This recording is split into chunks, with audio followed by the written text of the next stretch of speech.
All right. All right. So thank you very much once again for joining me. As I've already said, my name is Felicity. Nice to have you, Dr. Ijeoma. Right. Okay. Thank you. So just to give a brief run through of what this is about, I'm sure you already probably understand, but for the viewers, those that'll be watching this interview, this is the SLA Ambition Report, also known as the Docu-Series. And what we're doing with this idea is just for us to be able to give a platform for African women to tell their stories. You know, entrepreneurs in Africa tell their stories, the challenges, Right. their wins, how they've been able to scale through running a business in Africa. And it's also for us to be able to spotlight these women and also celebrate them, their achievements, everything that they've been able to achieve over time. So once again, welcome. Thank you for joining as well. Thank you. Thank you. I am very excited to be a part of this conversation, to be amongst this women that you continue to shine a light for. I'm Mhm. excited to tell my story, especially doing business in Nigeria specifically for the last 6 years now. It Wow. hasn't been easy, especially being a woman, but I'm hoping my story can encourage the next generation, the next woman that's Mhm. looking to do something like this. So I'm very excited to be here. Thank you very much once again.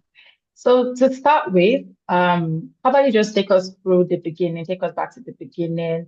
Who is Dr. Ijoma and what prompted you or inspired you to start Dr. Ijoma and Co? Yeah, absolutely. So just an introduction about me. My Mhm. name is Dr. Ijeoma Okoligwe. I am the founder and currently the chief strategist at Dr. Ijeoma and Co. It's a consultancy really focused on strategy and marketing for Mhm. entrepreneurs and small business, essentially giving tools and resources to those that do not know that they need these tools and resources to succeed in their business. I am also part owner and CMO of AfriBarn Auto Parts, which is now going to be rebranded as Autobarn. It is a Hmm. multi-billion dollar auto parts business. We're That's essentially impressive. connected. I'm sorry? I just recommended, sorry, I just like commended that. That's impressive. Well done. Oh, thank you. Thank you. So yeah, we're a business that's really connecting US suppliers with drivers and mechanic with Mhm. parts in Nigeria. So we ship car parts that are authentic and OEM to Nigeria because we know that Nigeria is littered with parts from China, and those parts unfortunately do not last long. But our assurance, our niche is the fact that we're authentic, we're Mhm. genuine, and we ensure that your car lasts longer. My background is really communication and advertising. I hold a PhD in that field. I've spent over a decade, no, over 15 years now, leading omni-channel strategy and activations across, global brands before kind of stepping into building my own thing. Today, I not only sit on my CMO seat, but I also help startups as well as small to medium sized businesses really find their voice, gain clarity on what it is that they're trying to achieve and scale with strategy with as little stress as possible.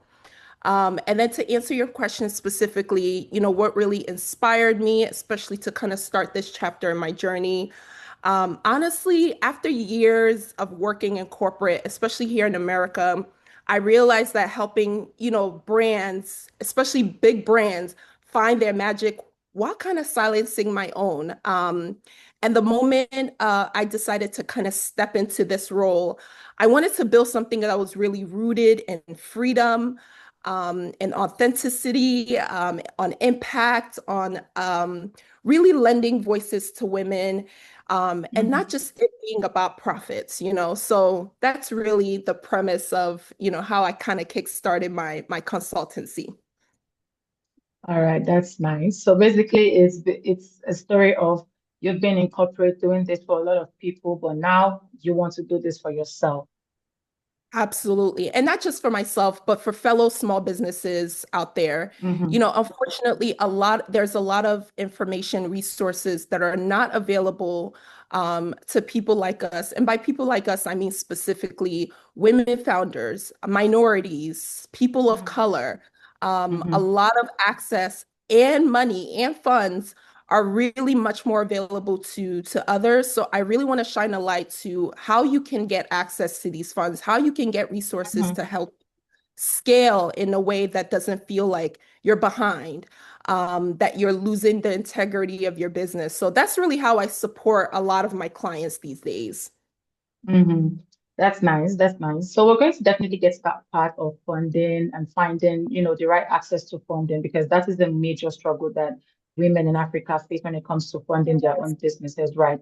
But before we get to that, can you just maybe give a brief story or explain for us how your experience in corporate was able to help you build what you have started right now? How did your experience, both in corporate, even academics and everything, lead to this particular moment that you're in right now? So, Yeah, so my experience in corporate was multifold, right? I started right out of college, and even while I was doing my master's, I was working full time.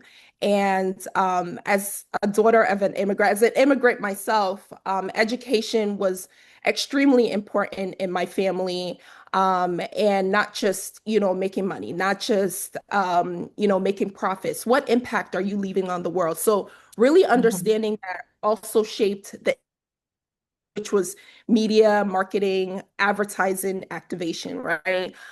mhm, And while I was working in corporate, as I climbed the corporate ladder, I had the privilege of working with big brands as well as small brands.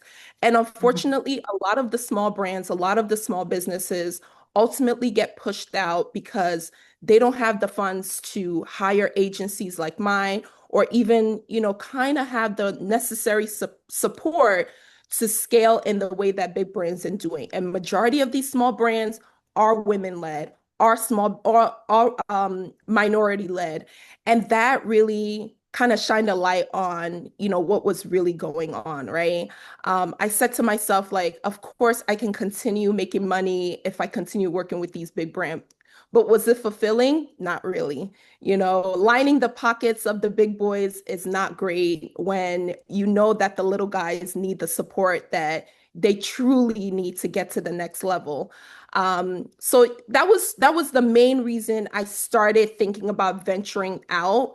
But mhm, corporate working across different industries, different categories, really allowed me to gain experience and insights to help these smaller businesses, right? And even to mhm, pour into my own business with Barn Auto Parts. All of the tools, all of the things I learned from omni-channel marketing, from consumer mapping, funnel activation, all of that I applied to Barn Auto Parts. And when I saw how successful that was, I was like, I have to share this with other businesses. I have to share this mhm, information with mhm, those that really need it. And that also led to me starting my social media presence and dropping tools, tips, just information that anyone can use, anyone can really rely on to help grow their business. Because what it is for a lot of businesses out there is that they don't understand the importance of strategy. If you have the proper strategy in place, especially when it comes to marketing, you will see success much sooner than you expect. You cannot activate, you cannot say, my business is going to succeed without a proper marketing plan, without a proper strategy in place. And so these are some of the things I advise, small businesses, entrepreneurs that are looking to get into business to really sit down and understand before they even venture out. And even if you do have a business, it's time to restructure, right? Let's look back at what you've already done, what's worked, and how we can amplify that. And then let's look at other ways we can activate without it costing you an arm and a leg, right? So those are some mhm. of the things that I took away from corporate. I'm applying to my current business as well as sharing with other small businesses. And I'm happy to be doing this. Okay, thank you very much for that.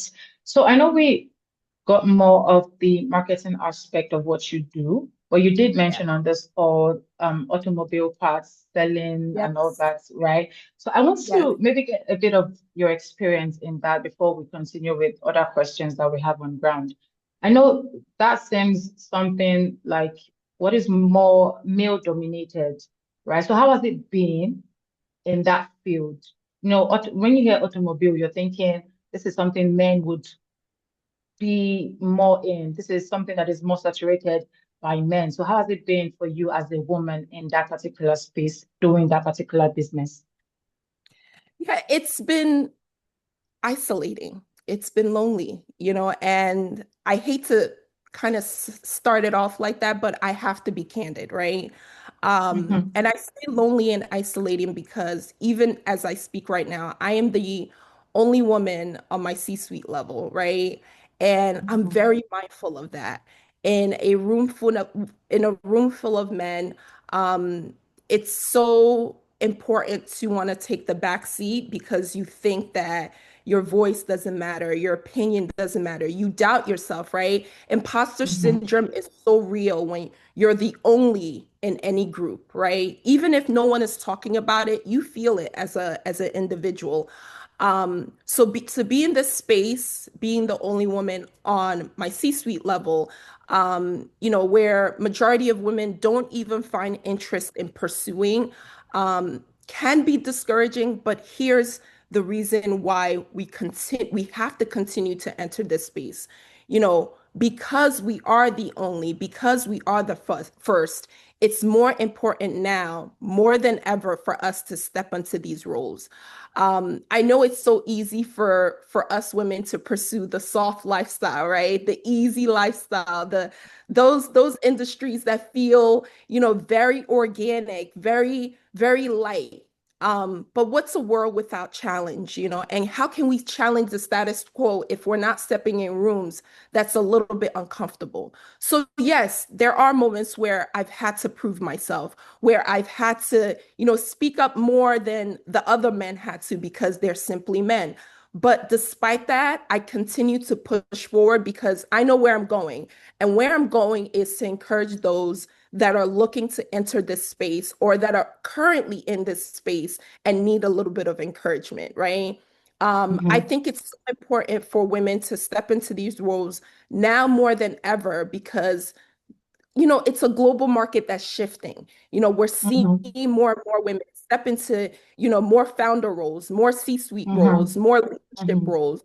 So I think it's more important for us to really talk about women like me in this position. I also think it's important for us to shine a light on those, especially young girls that are looking to enter this industry. So yes, it is isolating, it is lonely. However, Mm-hmm. I think it's so important for me to be here. I'm grateful to be, amongst a team that respects my opinion, that values my expertise. I'm Mm-hmm. grateful for that because I know a lot of women in my position do not have that, right? Mm-hmm. But it's being in this position that I'm shining a light on a role like this. I'm shining a light on a person like me because, again, this is something that we need now more than ever. Thank you very much for that. That was lovely. That was amazing as well. So now let's go back to the original stuff that we're actually here to talk about. So Yes. concerning your marketing organization, you mentioned culturally grounded marketing. What does Yes. that mean? Oh, I like that. So, culturally grounded marketing is making sure that your brand, your business feels authentic to you and feels authentic to the mission, the vision, and the Mhm. overall strategy that you're looking for people to really understand, right? So, let me break that down even more. When I work with, or while I was in corporate, when I worked with a lot of small businesses, typically, they were encouraged to change, shift, alter, and I use these words lightly, to change these things about their business to be more palatable to the masses, right? You're expected to change your brand colors. You're expected to possibly change your name. If you're given a certain amount of money, you're giving these list of criterias that are expected to change because you need to reach the masses. And I don't believe in that. I don't agree with that narrative. I don't think Okay. that's in any way, how people can succeed in this world. Because if everyone is pushing out the same type of brand, the same type of messaging, it's all going to look like wallpaper at one point, right? And how is Yeah. everyone going to differentiate themselves? I think it's so important for brands to really hold on to what makes them unique, right? Hmm. What makes them different? Is your product, the next thing for AI, for tech, for women, for mothers, whoever it may be?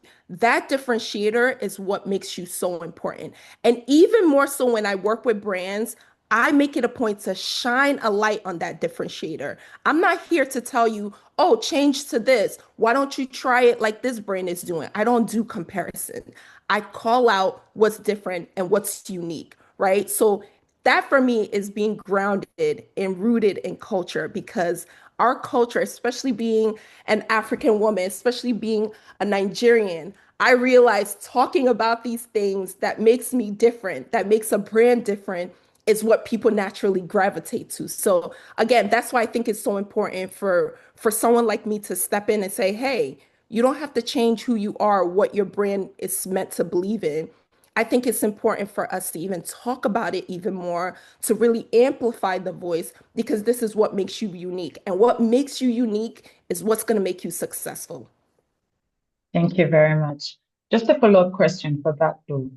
So, I mean, assuming a client comes to you, you have a client that you're working with, and you, as a marketing agency, want to suggest or notice some things that you feel would not work, but this client is still emphasizing on it being their identity. How do you balance getting that, out? How do you balance getting results if your suggestion or from your own expertise, you're saying this as something that would not work, but the client is saying that is part of their identity and they want to put it out there, but it is something that probably would not work. How do you balance that? Yeah, I've had that in the past, right? I've Mm-hmm. handled it two different ways. There's the way where, sometimes you have to find out the hard way, right? You do what you want Yeah. to do, even though I'm advising you, like, hey, I don't think this is going to work in the way that you think it's going to work, right? But Mm-hmm. they're so staunch in what they believe in. And ultimately, I can't force you to do something, right? It's your business. It's your money that you're spending. And sometimes you have to figure it out on your own, and that's okay. Even if you figure it out and you say it doesn't work and come back to me and say, hey, you're right, that's fine. We pivot, we adjust. And then there's the other side where I just provide you the necessary facts, the necessary information. It's not me saying, oh, I've seen this work or not work in the past. It's me saying, for you to get to this goal, because my thing is always providing a roadmap to reach your goal, right? For us to get to this goal, these are the steps that we need to take. This is just a shift right now in what you think you need for your brand, but I promise you, it's not a huge difference from what you're already doing. So let's adjust a little bit so we can get that road. But if it feels so foreign, if it feels so different from who you are and what you believe in, then I want to push you to change, or to be this version of your brand or yourself that you don't want to be. That I won't do. However, I always provide facts, information, data points to really help to persuade you. And that's all I can do is persuade you, right? But majority Mm-hmm. of the time, my clients listen. My expertise, my background is enough for them to know, all right, she's not leading me astray. She's not leading me the wrong way. Right. What she's providing is to really help my business get to the next level. And that's what I come in to do. If you want to grow from $1 million to the next 5 million, there are things that you have to do, right? So these are the steps I provide you to get you to that $5 million level that you're trying to get to by the end of the year or the next year. Thank you very much. Thank you very much for that. And one thing I'm picking out of that, is when you said they listen, because they've seen your track record, they know that you're not leading them astray. So I think it is also very important for businesses to have this track record. So when you're Yes, suggesting something, they know, oh, this is right. She has the experience to give this recommendation. So thank you very absolutely. much for that. I always say to everyone, if I can't properly market myself and my business, Mhm. I have no right advising any other business, on how to market and, Yeah. strategize stuff. So my success, my history is enough for people to know, like, okay, she knows what she's doing. She knows what she's talking about. Let's see if she can help us get to the next level. All right. Thank you very much for that. Okay, so let's come down to the not so pretty aspect of running a business, the Yes. ugly, the bad experiences. What can you say have been like the biggest challenge that you have experienced ever since you started your own brand, started your own business? Oh, yeah. So I would say, you know, even before anyone starts a business, one of the things I talk to potential founders, and I do talk to a lot of potential founders that, have business ideas, have things that they think will succeed or that's the next big thing. And my two questions I always ask them is, the first one is, do you love this? Do you enjoy doing this? Is this something that you're passionate about? So that's the first question. I'll come back to elaborate on that. And then number two is this business making the world a better place? Is this business solving a problem that's going to help the masses? Is this business a solution to a growing problem that, the world needs, right? So the first is passion, the second is purpose. And these are integral for anyone that's looking to start a business, that's going to a business partnership. And I harp on those two things because passion is what's going to sustain you on a daily basis. Purpose is what's going to drive you for the long haul, right? It's important to enjoy what you do. Having a business on your own is ugly. It's not pretty. There's going to be days, months, weeks, years that you're going to question everything, including yourself. You're gonna wake up one day like, why did I get into this? What am I doing? I'm making no money right now. People don't believe in me. My products aren't sell. Whatever the questions that come up. But ultimately, you in your heart of hearts have to know that this business is something I enjoy doing. I find fulfillment in it. It gives me such happiness. It gives me such purpose, right? And that's what's sustaining me every day, even if the days are long and hard, right? And then the second component is purpose, right? Even if you don't love it every single day, you know that your business is going to solve a problem for somebody. You know that your business is going to be a solution to another business, a community, a group of people. And that will keep you going for much longer. And that's also a key driving point if you're trying to talk to investors, if you're trying to get funding, if you're trying to persuade the masses, right? If you have this solution that's going to help, young girls, that's going to help a community. And I'll bring up Afriborn Auto Parts because that was the main reason, I decided to be a part of this company. Like I said in the beginning, Nigeria is littered with parts from China, with parts from Asia. And I think everyone at some point, if you've lived in Nigeria, you've been in one accident or another, right? Whether it's a fender bender, whether it's a fatal accident.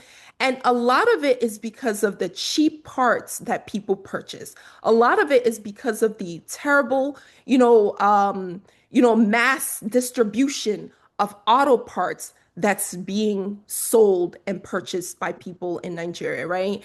And Mhm. we said to ourselves, we do not want to be a part of this. Yes, we want to make money, but ultimately we want to help people, right? So again, for us to pursue something like this, we needed to be a differentiator in the marketplace. And what was our Mhm. differentiator? We are guaranteed OEM authentic car parts. You're not getting a fake car part out there. We are guaranteeing longevity for your car parts. So your cars are going to last longer because you're using our parts, right?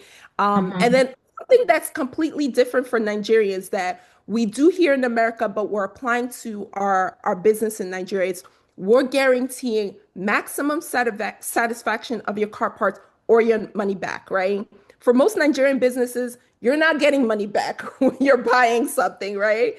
Once you buy it, Mhm. that's it. But we're telling you, like, hey, if this is not living up to the word of what it is that we're doing, you get your money back, and that's fine. So again, just to come back to, the question and the answer I was given, which is passion and purpose. Make sure that your business is solving a problem. Make sure that your business is, a solution to an ever-growing problem that's in the marketplace or for industry or for a group of people. And that for me is something that's so important for anyone pursuing business. All right. Thank you very much. Passion and purpose. So at the point where Yes, you're starting to doubt yourself, you're starting to have maybe imposter syndrome and anything, you remember, oh, the passion and the purpose for why you're doing the business. Thank you very much absolutely. for that. So you did mention funding while you were giving your previous answer, and I mentioned we're Yes. going to get to this part, right? So now let's dive into this and talk about what it's been like funding your own business. How would you recommend small businesses, women that are just about to start their own business and have big dreams? How do you recommend they, find funding? How do they get access to funding? And what's it been like for you yourself getting funding for your own business? So, Yeah, so getting funding is an easy thing, especially when you're just getting started. A lot mhm, of what I tell people, especially if they're either looking to start a business or their business is in the early stage, is you're gonna have to prioritize funding in different ways. It's either you self-fund, right? So you take your own money, your own savings, and you pump into this business, but you have a goal that after a year you're going to look for an investor, right? And that's what majority of people do. They self-fund, they've worked some sort of job, they've saved a little money. Maybe this business is a side hustle right now, but they're looking to pursue it full time. Another way of funding is crowdfunding. And crowdfunding is not just in the sense of getting online and saying, go fund me or donate to my business. It's also talking to, friends and family. And I know it's a privilege to have individuals in your life that can give you money, but you actually be surprised how much people are willing to help you grow and scale to the next level. It never hurts to ask. That's what I always recommend to people. If you have a great business idea, and there's a lot of people that are looking to invest in business, not in a big way. No one, majority of working class people do not have thousands of dollars laying around, right? They don't have a hundred mhm, thousand dollars to invest in a business, but they say, "Hey, I can give you 500. I can give you 1,000 to get you to the next level," and that can make a difference, right? If you have 10 aunties and uncles that donates $1,000, that's $10,000 right there, right? And that's mhm. something, right? So it's self-funding, funding it yourself, crowdfunding, either, going online and asking for money, asking family and friends. And then on the bigger side is two things: getting a VC or getting an angel fund. But honestly, a lot of that doesn't come in place until you've been a few years in your business, right? These are individuals that do not know you or have very little knowledge about who you are personally. They only know you mostly through your business, right? So Mhm. your business has to be compelling enough to convince them to give you funding, right? So again, to my previous point of, if your business is providing a solution to an ever-growing problem, if your business is innovative, or Mhm. very different to what's happening in the marketplace, and you pitch your business to these VCs or angel funders, they will say, "Hey, I'm looking to invest this amount of money for a percentage of your business." And that's what's going to happen, right? You're giving up ownership for money, right? You're giving up a little bit of your business to get you to the next level or to help your business grow, to the next level. So those are the different ways you can really approach funding.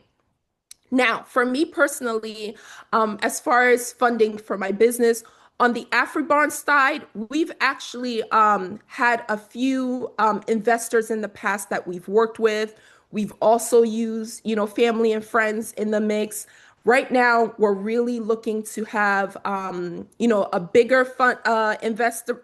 I'm sorry, we're looking to have a bigger investment fund us to get to the next level as well. So we have pursued it in different ways, right? We've done the self-funding where a lot of us on the team, put money towards the business to get it to the next level. We've also had investors come in and, they've had a percentage of our business just based on how much they give. So it really does, it really does, it can be different for everybody. And it's ultimately up to you on how you pursue it. Now, for Dr. Ijeoma and Co., that's simply self-funded, and that's simply based on how much I've saved over the years and me saying I want to put it towards this business, ultimately to help other small businesses and other entrepreneurs.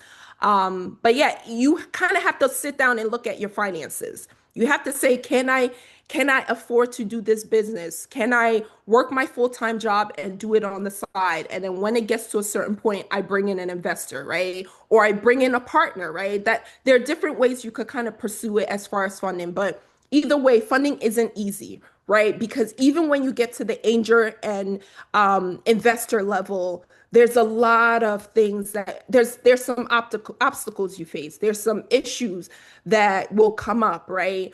Um, like I said, you don't know these individuals that are investing in your business, so they may not have the same goals, the same missions as you do. So if you're allowing people to come in, you have to be willing to give up a piece of your business, meaning a piece of your brand. You may not have full Mm-hmm. ownership anymore. You may not have full say in everything.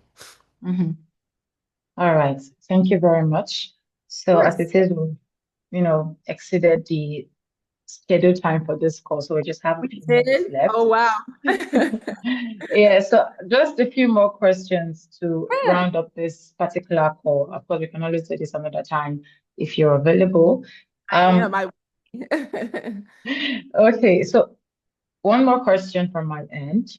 How would you say, or how do you think we can support women in Africa access this funding and mentorship? Because to be fair, a lot of the people running businesses, even within Nigeria, don't necessarily have family members that are financially buoyant enough to support their businesses. So most of them have to do this themselves or access funders, right? So how would you recommend or suggest that we can support women more often around the country and even the continent to access funding? Absolutely. I think that's a great question. And I think it's something that's so important. Again, that's why I've created my platform. But I think it's how we support fellow women like me, especially those in Nigeria or just in Africa, is individuals like myself coming to the forefront, being more present, not just online, Mm-hmm. but in person, right? Mm-hmm. Really going into these communities, holding conferences, seminars, just providing resources and access to individuals, in Nigeria and Africa in general, so they can have these things to help their business, right? And like I said, that's really the main premise of my own business, Dr. Ijeoma and Co. I am providing these resources. I am providing, these information that women like these do not have access to. I'm also Mm-hmm. making it a point to try to figure out how I can get myself to Nigeria, to Africa a little bit more so I can engage in person with these people. I also provide free resources on my website for Nigerian women, for African women on how to get started with business, on how to scale their businesses. I'm also offering, just strategy sessions. I get on calls with free tips and tricks. I'm not asking for money. I'm not asking for additional resources.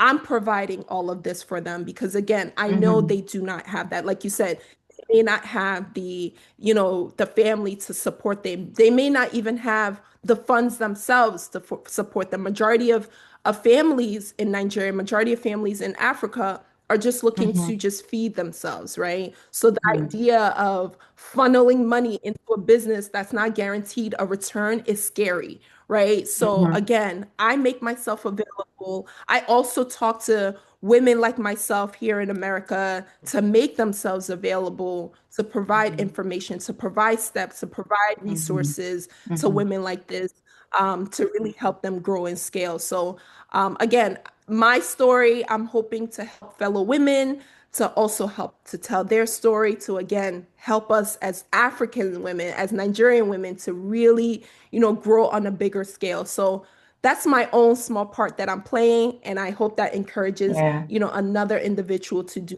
as well. Yeah. Thank you very much for that. And so a final part of this interview, your final note of, encouragement to women running businesses out there. What's one word you want to say to them? I want to say focus on your niche. Don't get Mm-hmm. caught up with what everyone is doing. I think it's great to ask for advice, to ask for help, but even with that, take it with a grain of salt. You know your business the best, right? You know why you started this business, why you're pursuing what you're pursuing. Do not get caught up in the masses and what everyone is doing. Follow your instinct, follow your voice. I promise you, it becomes easier as you build when you stand out, and that's what lasts for Mm-hmm. much longer than anything else. And just know that if you need encouragement at any point, I am here.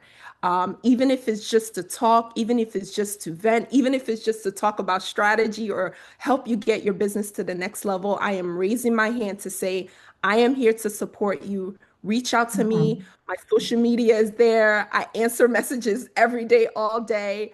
Come Mm-hmm. chat. I will help you get you to the next level. All right. Thank you very much for that. This was an amazing session, and I hope we get Oh, to do oh, this some other good. time other than Absolutely. now, right? So thank Absolutely. you very much, Dr. Ijeoma. And yeah, we'll reach out if it would be Okay. fine to add your contact details, not necessarily phone number now, maybe email or social Yes, media my handles. email, my social. Yeah, when we're Yes. putting this out. All right. Thank you very much for your time. Thank you. Thank you. I And really appreciate this opportunity to tell my story. I hope this can be mhm, encouragement for the next level. And I was going to say for you yourself, if you know any business that's looking to, just that can benefit from my help or just mhm, a conversation with me, do not hesitate to send them over my way. I am more mhm. than happy to discuss with fellow entrepreneurs, especially women in Africa that are looking to get to the next level. All right. Thank you very much for that. Really appreciate it. Of Thank you very course. much once again. All right. Thank Yeah. you. Yeah. Do enjoy the rest of the day and do You this as some well. other time. All right. Yeah. Awesome. Thank you again. Yeah. Bye. Bye.